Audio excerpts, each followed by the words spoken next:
Time to take a look at your diet and the environment here on the exam room, brought to you by the Physicians Committee. Hi, I am the weight loss champion, Chuck Carroll, and today we're going to be talking about how the food on your plate affects water scarcity. What are the foods that really contribute to water scarcity, and what is water scarcity, and how does that compare to carbon footprints? Well, there is a brand new study out that looks at all of that so comprehensively, and I'm so excited to be joined by one of the study's lead authors here, Dr. Martin Heller. He is the senior research specialist with the Center for Sustainable Systems at the University of Michigan's School for Environment and Sustainability. That is a mouthful, but you are so worthy of the title. Dr. Heller, welcome to the show. Thanks, Gerald. Chuck, great to be here. It's great to have you back. Congratulations on this study. This is I want to call it kind of a first of its kind, because we see so many making the connection now between diet and how we eat and carbon footprints. But this is really taking a different direction and looking specifically at water scarcity. Why did you decide to go in this direction? Yeah, that's right. And you know, truth be told, we have seen some studies previously that have looked at the water that is consumed as to produce our food, that is consumed in producing our diet. But we're taking this a little step further and looking more carefully at what the impact of that water use is. So why did we take it this direction? Well, you know, yes, there's been a lot of attention on carbon footprint, but of course, and you know, that's a super critical issue, and one that is, from my perspective, extremely urgent.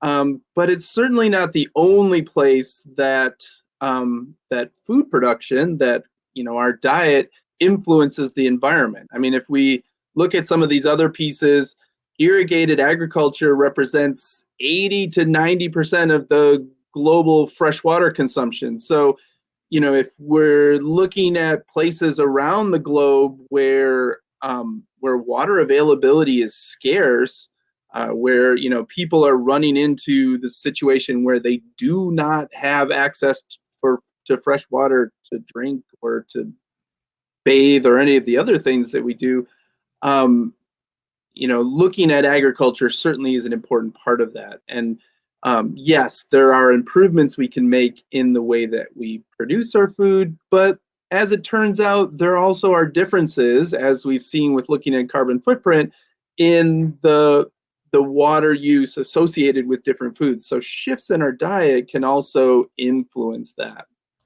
Well, let's define what water scarcity is for this particular study. So, how would you define that to somebody who's not yet familiar with it? Yeah, so I mean, the idea really here has come out of a recognition that unlike greenhouse gas emissions, where it's largely a global problem, right? The impact happens at a global level. It doesn't really matter if the emissions occur in the US or they occur in China. It kind of all contributes to the same impact. When we're looking at some of these other issues, however, the impact of water use is really very local. You know, I mean, we use up all the water in a particular region. It doesn't really matter if there's fresh water on the other side of the globe. We don't have access to it. So this idea of water scarcity is recognizing that the impact of water use is dependent on where you use it, right? So water use in Wisconsin doesn't look the same as water use in California because of the scarcity of the water resource. So lots of smart folks have been thinking about this. How do we develop metrics that reflect that? You know, if we're starting to look at water use associated with different products, simply adding that water use up across different production regions when we're talking about food maybe doesn't make sense, because we're not really adding apples to apples. The impacts of those are different. So, you know, folks look at different methods of developing an indicator for that, and the one that we've used is called AWARE. It's a characterization method that acronym stands for Available Water Remaining. So basically, we're looking at the potential for water deprivation, for you know, to not have access to fresh water among both humans and ecosystems. We have to remember that there's a lot of other creatures on the planet that are also dependent on that fresh water. And we're looking at that by considering the difference between availability and demand in a given region. I mean, it's really, at the most basic level, it's that simple. We've got a certain amount of water available through, through precipitation and groundwater sources, surface water sources, lakes and rivers. And there's also a certain amount of demand in that region from agriculture, from cities and other industrial uses, and demand from the ecosystem. So the idea of scarcity is really looking at the difference between those, and what's remaining gives us a sense of how scarce the water is in that region. And what regions are really feeling this strain of a lack of freshwater resources here? Where in the country would you say things are worst right now? Yeah, I mean, in the U.S., certainly, the story that we hear about all the time is California Central Valley, where a lot of our especially our fruits and vegetables and specialty crops like nuts are grown.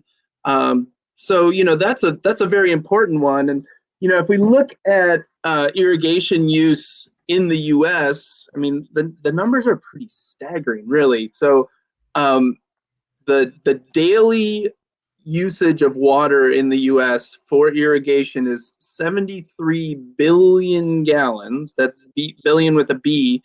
Trying to put that into something that we can comprehend is tricky, but it seems like the Olympic-sized swimming pool is the one that everyone references, right? So that's 110,000 Olympic-sized swimming pools of water consumed every day to irrigate crops in the U.S. And 81% of that, so the vast majority of that, happens in the 17 countries on the western half of the continent. So, west of that line from the Dakotas down to Texas. And the scarcity often gets worse in California and Arizona, just because of, again, largely because of access and high demands. So we've talked a lot. You've mentioned plant foods there so far, but I'm curious how meat factors into that. We hear a lot of times when we talk about these environmental studies that meat is a big time contributor, a huge offender here. What did you see in your study as far as water scarcity and the connection with meat? Right. Well, so again, when we're thinking about the water footprint of animal-based foods, really what we're looking at is the agricultural production of the feeds that go to the animals and irrigation of those. I mean, ideally we could consider other things like the water that the animals drink, but in most places studies that have actually looked at that have found it to be so insignificant. So largely to keep things a little cleaner in this study, we focus solely on the irrigation for that is used in producing agricultural crops. But that adds up when we're talking about feeding a beef cow through its lifetime, maintaining the beef herd that then supports producing the animal that gets harvested. So yeah, I mean, it all kind of translates through those feed efficiency conversions, how much feed we need to offer an animal in order to get food out of it that we as humans can consume, and those things add up here as well in water use. I mean, the one place where there's a difference, of course, is when we're looking at carbon footprint. Those ruminant animals like beef and dairy cows have an additional contribution, which is the methane from enteric digestion. We've talked about this in the past. This is the cow burps that add to the carbon footprint. We don't really have that added tie-in, but still producing all that feed adds up. It turns out they're not the highest water consuming things on our plate from sort of the, the amount of water scarcity required per like kilogram of food provided. When we look at some of the nuts that both require a lot of water and also are predominantly grown in water scarce regions in the U.S., those footprints are considerably higher than beef even. You talked about nuts here. I think we hear so much about almonds. Are there other nuts that require more water than others? Yeah, and almonds is up there. And again, so we're looking at this combined metric when we're talking about this. So it's not only the water that's required per kilogram of nut that we get out, but then we're also adding this additional factor, this characterization factor, essentially a multiplicative factor in there that reflects the scarcity of the water where that production is occurring. And we did that analysis at a watershed level, so at a fairly regional level. But then because we're connecting it to information about the diet that doesn't have any information in it about the provenance of food, where the food's actually produced, we have to kind of re-aggregate everything up to a national average. So when we talk about these, there certainly are regional differences, and those are definitely interesting, and unfortunately not really something that we are able to properly explore in this study. But so we're kind of talking about, when we look at sort of the national average of these foods from what's available in the U.S., that's what we're talking about. So yeah, almonds are a big one, but walnuts actually show up as higher than almonds in this water scarcity intensity. So the amount of water scarcity per kilogram of those foods produced. Cashews is also a high one. Those, of course, are largely imported into the U.S., and we get most of our cashews from Brazil, but also, from what I understand, require a fair bit of water. Pecans are sort of on the medium size. Then we look at like peanuts, or some of the seeds, sunflower seeds or pumpkin seeds. Those all have relatively low water footprint. So that's an interesting swap to think about. Swapping out some of these high water impact nuts for things like peanuts and seeds. Yeah, and the peanuts, they are grown in abundance where I'm from, in the Tidewater region of Virginia, which is southeastern part of Virginia, right along that North Carolina border. And that is definitely not a dry area of this country. I mean, it is humid, it is swampy, and it is actually prone to flooding. Mm-hmm. So you talked about just general water availability in this study. So the fact that water is so abundantly available in that region, is that part of why peanuts rank lower in the study than almonds, cashews, walnuts? Yeah, I mean, it's an interesting thing, because these two pieces often go together, right? The irrigation requirement is typically higher when things are grown in regions that don't get a lot of natural precipitation. So and also we get a less of a sort of multiplicative addition when the water scarcity is not as great. I mean, I suppose it's possible for those human regions to also be water scarce if there were an extreme demand on the water use in those regions. And so there is some variability and some interest in the data. It's not a direct correlation, but oftentimes those two pieces go together, go hand in hand.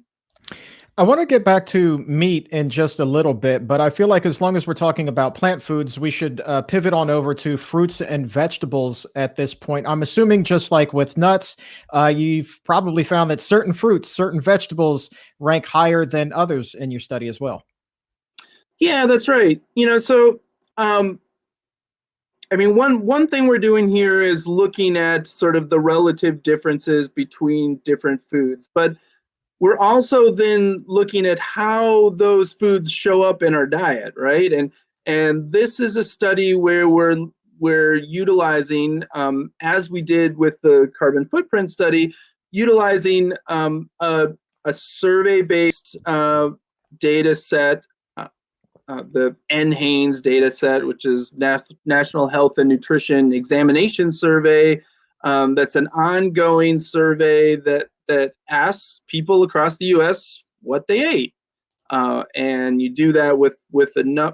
You do that with enough people, and you can offer a statistically significant sample of the U.S. The chunk that we looked at is some 17,000 individuals. So we're also looking at how all of those individual diets rank, and getting a sense of which foods cause a particular diet to end up on the higher end of those ranks, and what do the foods look like that are at the lower end of those ranks. So there's a couple different ways to slice it, but some of the things um, that put you in kind of the fruits and vegetables that put you into the higher ranks.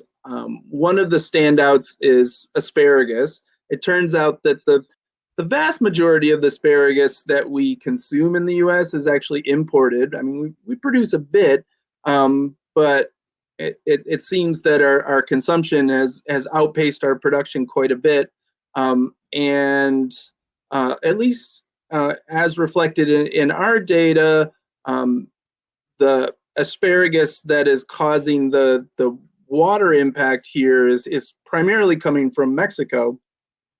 We get asparagus from Mexico and Peru, and those are the bigger producers. So asparagus is kind of the standout vegetable. Things like broccoli and cauliflower have a little bit a little beyond the average water scarcity footprint. If we're looking at fruits, some of the impact gets concentrated when we look at things like juices, just because it requires more oranges to get a kilogram of orange juice.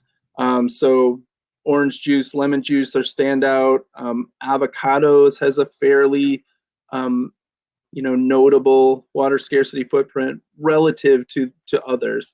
Again, I think a lot of the nuance in all of this really comes out with trying to figure out how we make those comparisons, and perhaps thinking about it rather from the standpoint of, oh my gosh, here's this big impact food, I need to get it out of my diet. Well, maybe not. Maybe we need to, think more about, well, what benefits is that supplying in my diet, and is it worth that cost? And we can think about budgeting our water footprint much as we would do an economic budget with our diet, and pay attention to the foods that are important, not only for our taste and enjoyment, but also for our health, right?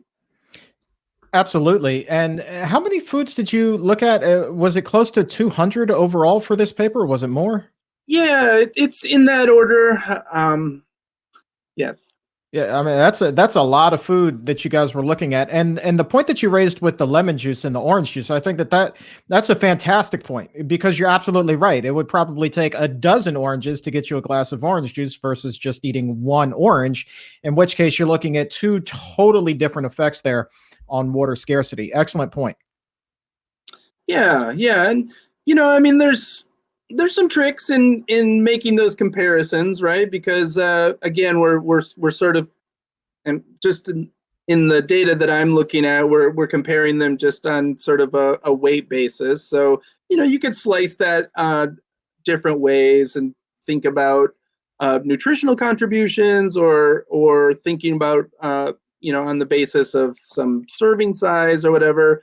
So all of that kind of comes in, or I would say makes some of the interpretation and really understanding what's underneath it a little more complicated. Well, I got you. It is it's a complex topic, one that you just can't be just talked about simply. I mean, you've used the word nuance a number of times, and I think that there's so many of those that go into a particular paper or a study such as this. There's just so many intricacies that go into it, and it's really hard to compare apples to apples, or apples to oranges, or apples Yeah. to beef in something like this. So, how long did you spend putting this paper together, doing the research for this? Yeah, this one has kind of been it's kind of been trudging along for a while. I mean, a lot of the methods that we're using here were somewhat new to us. They're somewhat new to the field, really. So it took a good bit just really understanding what these water scarcity indicators were telling us, how we go about interpreting them, how to best apply them, you know, how to where to gather the best data. I mean, one challenge within all of this, quite frankly, is that we don't have great data on some of these water use pieces. I mean, you might think that, oh, well, we just have, we know what John Farmer down the road put on his field to irrigate. That's true for a few crops, but at the level and at the detail that we were interested in getting in here, those sort of survey-based data on water use and agricultural production don't really exist. So the data set that we're relying on actually is a modeled data set. It's modeling evapotranspiration. So what and looking at what a crop would require in order to not be water stressed in a given climate with its given precipitation and temperature and all of the other factors that influence that. And then there's a few other pieces that come along with that. A measure of the likelihood of irrigation happening in that particular region. And to be frank, some of that data is getting on the old side. So there's a need of refreshing and refining that, really, to get into some of this. But again, coming back to the nuance that you mentioned, when we look at the carbon footprint of our diet, the story's pretty clear. So much of the greenhouse gas emissions associated with the U.S. diet come in our consumption of animal-based foods. At the average of the U.S. diet, 56% of the carbon footprint's from meat, and 45% of the carbon footprint is from beef. So that's the lion's share. When we're looking at the water scarcity footprint, however, those numbers drop a little bit. The meats are 30%, beef's 23%, so still most of meat, but not as dominant as we see in the greenhouse gas emissions. And then others that we've talked about, fruits, vegetables. Fruits are contributing upwards of 20% of the water scarcity footprint at the average for the U.S. diet. Vegetables 12%, nuts and seeds 7%. So, it's not as clear cut of a story, and I think that's where really we need more of a interdisciplinary conversation about how we think about budgeting some of these resources. What makes sense? How should we think about shifting our diet in ways that can not only benefit our health, but reduce some of these environmental resource use to a level that is sustainable. And yeah.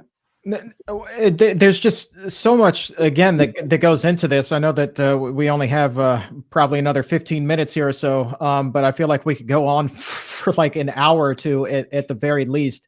I think that somebody who's listening to this right now, there is about a 99.9% certainty that they are indeed eating a plant-based diet. And so we've talked about the fruits, the vegetables that really are on the higher end of the intensity spectrum here. But which ones have a lower impact in terms of water scarcity if they're trying to budget, as you use that word, for water consumption? Which are the ones that they may want to steer toward?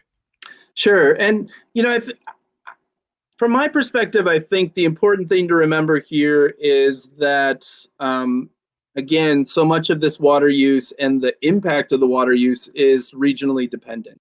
So one thing that would be interesting to do with this, which we weren't able to do because of some of the limitations in the data that we were working with, but it'd be interesting to look at what could we reduce the overall water scarcity footprint of the U.S. population if we were to eat more regionalized diets. Yes, that would probably mean greater scarcity for some folks that live in particularly water scarce regions, but it is that counterbalanced by a reduction in that water scarcity if those of us that live in the Midwest, in the East, we're able to eat more of a regionalized diet and rely less on food that's trucked from the Central Valley of California or from Arizona or Mexico for that matter. So the asparagus one is a really interesting example. It shows up as this high water footprint. We kind of dug into that. Why? Like I live in Michigan. We grow a lot of asparagus in Michigan, and most of it isn't irrigated. It's a spring crop. There's plenty of water around when that is popping out of the ground. But most of that footprint is happening from asparagus grown in Mexico, and that asparagus is produced to fill in the gaps, I think, in where some of the regional production is no longer available. So in that case, one really obvious solution is to return to more of a seasonal eating. Asparagus is great when it's local and around, but do we need to eat asparagus 12 months out of the year? That's I guess that's something for discussion. Well, I can't speak for everybody, but I've never had asparagus at my holiday table, so I think that there's something to be said for a springtime asparagus feast. Yes. Let's Well, here's the question, right? So, what if we took that local philosophy there and really made it a hyper local philosophy, and we just kind of went all in here, and people really took to trying to grow their own food in a garden, whether it's in their backyard or a neighborhood garden, and really hyper localized food growth? Do you think that that would have a positive impact here? I do personally, yes, I think so. And we grow a fair bit in my backyard here in Michigan. Unfortunately, it's tricky to do that when my backyard is mostly white. Right. When it's under snow. I live in Northwest Michigan, and we usually get a good bit of snow. So, that's a challenge. So, again, our ancestors managed to do that. They managed to store up enough stuff somehow. I'm not certain if the nutritionists in your audience would think that would be such a great idea to return to a time when we're no longer eating fresh fruits and vegetables. But I'm not sure if that level of extreme thinking is is necessary. I mean, it's certainly fun to think about, and I'm all for people growing their own food. Perhaps for these environmental reasons, but more importantly, I think because it just gets you so much more connected with where your food is coming from, what it means to actually, grow a leaf of spinach that goes into your salad. What does that take? What does it look like? It gives me a great deal of appreciation and joy to then eat that salad, that spinach salad that came out of the hoop house that's been growing all winter here in Northwest Michigan. You do grow. You're throwing around the term hoop house. That doesn't get tossed around all that often here. I want to really quickly shift back to meat as well. So beef, we know, is the biggest offender in terms of water scarcity, matching its effect on, in terms of ranking anyway, the same with carbon footprint, as you said.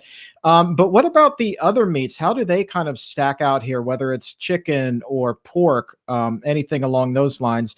Where do they rank in terms of water scarcity?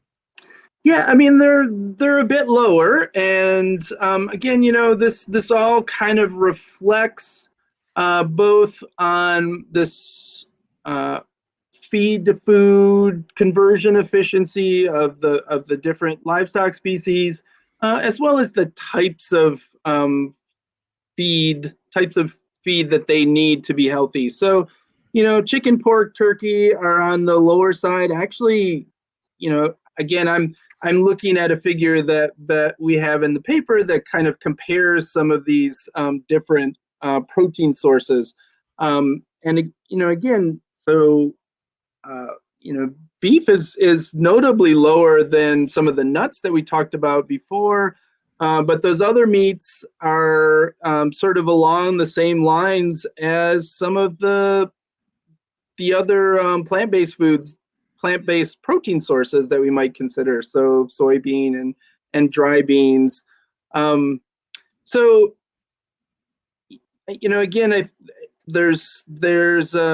it's not nearly as clear of a dividing line as we see in carbon footprint. I think it's a story that I keep coming back to, but it's certainly very apparent in all of this data that there's a little more wiggle room when we're looking specifically at water scarcity. I mean, I think there's some really interesting questions yet to examine of what happens when we bring a number of these indicators together: carbon footprint, water, land use is probably the other big one that needs to be considered that kind of plays into all of those.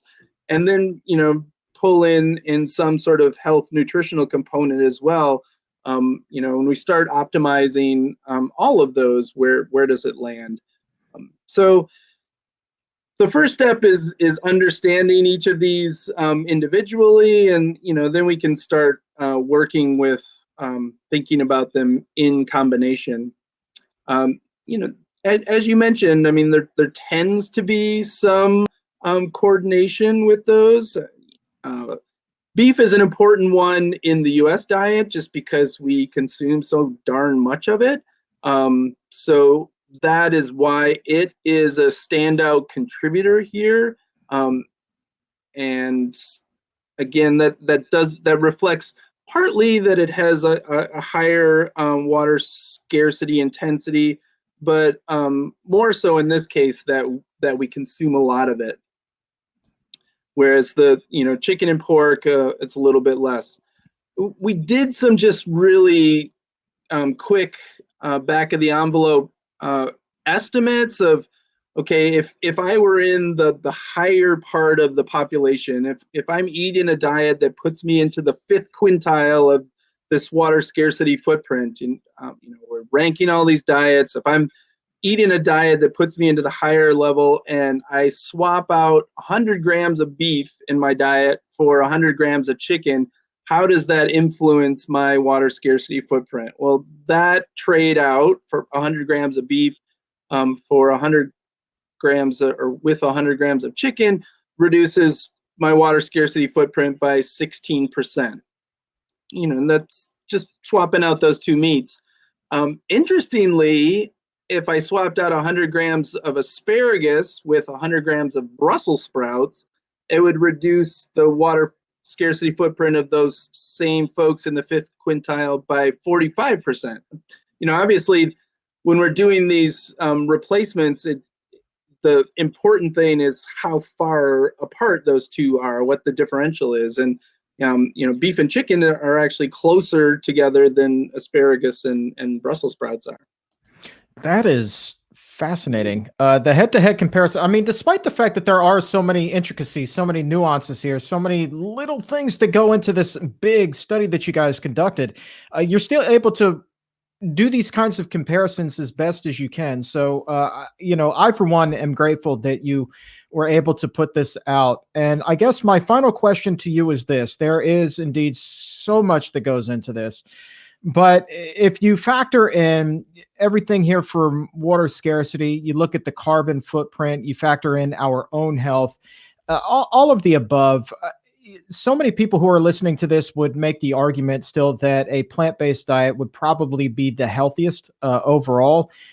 In your estimation, as somebody who's so well steeped in this type of science, what would you say to that notion? Yeah, I think that by and large, that is going to hold true with environmental impact as well. At least that's the easiest and most obvious distinction to make, right? Yeah, yeah. Again, while we have some foods in that plant-based group that have some higher impact, I'm not sure. Again, I don't know if the way that we approach that needs to be, we need to eliminate almonds from our diet. That's probably not a great idea. I mean, they're an excellent protein source. My kids will actually eat them. So maybe that's just one of those places where, okay, I'm going to spend a bit of my budget on this food because it's good for me and I like it. And maybe that means that I cut down on my, if I'm cutting down on my animal-based food consumption, then it opens up perhaps a lot of room within that water budget to continue to eat some of those foods that maybe have a little bit higher intensity. And from a carbon footprint standpoint, most of those crops do fairly well also. So, this is a never-ending challenge. When we look at environmental impact, we know that there's a broad range of different impact categories that we can look at, different places where the choices that we make, the way that we produce things, influence the environment. Unfortunately, it's largely a subjective decision in determining which ones of those are the most important, for society, for the environment. It's not an easy thing. It's certainly something that we wrestle with a lot in thinking about, okay, is it more important to reduce my carbon footprint or my water scarcity footprint? Which one? How do I weigh those two? Ultimately, that's a decision we have to make at sort of a societal level and thinking about where we prioritize some of those pieces. But I guess where I'm going is, it may not be something, some of those finer slices may not be worth losing sleep over. Let's not stress ourselves out about this stuff to the point where we're no longer enjoying eating food. I think it's like so many of the things we struggle with on a daily basis. Like, a first step is just becoming aware of it, right? Recognizing what the influence, what the impacts are, and then finding ways to adopt that into our lifestyles. Ooh, there is a lot of layers to that onion, my friend. But I love the way that you summarized everything there. You kind of wrapped it up in a nice, neat little bow. And I tell you, I mean, there's just so many. There's so daggone much that goes into this. It makes me like really want to go back to our interview that we did the last time you were on the show, where we were talking about a simple topic like the fact that the Burger King low emissions Whopper is not, in fact, low carbon emission at all. And it's just all like crazy science. And that seemed very cut and straightforward to me. And this one is certainly anything but. But I certainly do appreciate you being here to break it down as best as you possibly can, and giving us so much to think about. I mean, this is just a heck of a job that you all did with this paper. So my hat is truly off to you. Thanks, Chuck. All Great right. to talk with you. The pleasure is all mine, Dr. Heller. And if you would like to take a look at this paper for yourself, we've gone ahead and we have included a link to it in the show description or in the episode notes. So go ahead and click on that. And Dr. Heller, I appreciate you being here one more time, my friend. We'll talk to you again soon. Okay. Looking forward to it, Chuck.